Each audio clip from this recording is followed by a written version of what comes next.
हरियाणा को अपराध मुक्त बनाने के अभियान में एसटीएफ को एक बड़ी सफलता मिली है। गुरुग्राम दिल्ली बॉर्डर पर हरियाणा एसटीएफ और दिल्ली पुलिस की स्पेशल सेल की संयुक्त कार्रवाई में कुख्यात गैंगस्टर रोमिल बोहरा एनकाउंटर में ढेर हो गया। एनकाउंटर के दौरान 2 सब इंस्पेक्टर भी गोली लगने से घायल हो गए। गैंगस्टर रोमिल पर कई संगीन मामलों में मुकदमे दर्ज थे, जिनमें कुरुक्षेत्र और यमुनानगर की बहुचर्चित हत्याएं भी शामिल है। देखिए हमारी ये खास रिपोर्ट।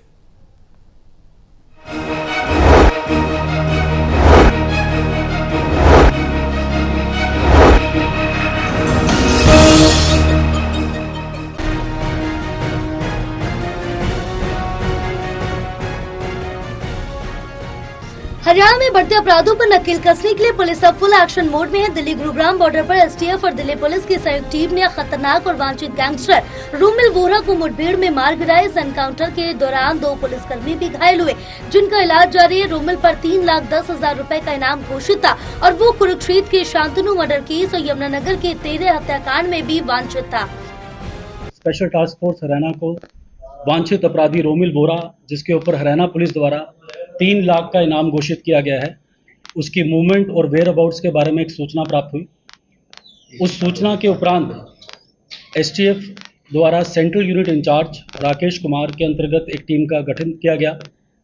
जो हमें इंफॉर्मेशन मिली थी उसमें जो लीड्स थी हमारे पास ये थी कि रोमिल बोहरा फरीदाबाद गुड़गांव के रास्ते से दिल्ली जा सकता है, दिल्ली में कोई वारदात कर सकता है या नॉर्दर्न हरियाणा में वारदात कर सकता है। इसके उपरांत हमारे द्वारा एसटीएफ द्वारा दिल्ली स्पेशल सेल के काउंटर इंटेलिजेंस यूनिट से इंफॉर्मेशन शेयरिंग की गई, एक रूपरेखा बनाई गई और जितने भी हरियाणा से दिल्ली के प्रोबेबल एग्जिट रूट्स थे वहां पे एसटीएफ द्वारा जॉइंट नाकाबंदी की गई।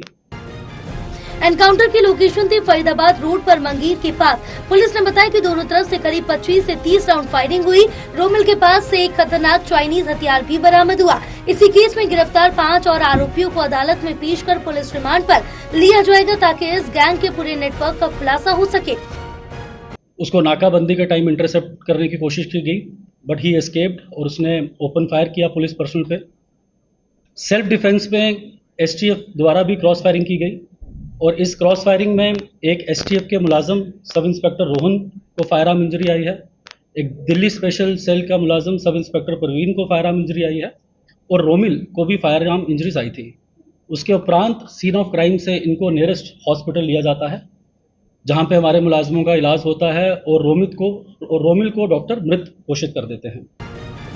वहीं मुख्यमंत्री नैब सिंह सैनी का बयान आया कि भय और अपराध मुक्त हरियाणा की सरकार का मुख्य लक्ष्य है। हर नागरिक की सुरक्षा और उनके अधिकारों की रक्षा के लिए हरियाणा पुलिस सदैव प्रतिबद्ध है। एनकाउंटर के बाद एसटीएफ और दिल्ली पुलिस को बड़ी राहत मिली। गैंगस्टर रोमिल की मौत से हरियाणा में कई बड़े मामलों पर से पर्दा उठने की उम्मीद। अब देखना ये होगा कि पुलिस पूरे गैंग के नेटवर्क को कितनी गहराई से उजागर कर पाती है। टोटल टीवी के लिए राजीव अरोड़ा की रिपोर्ट।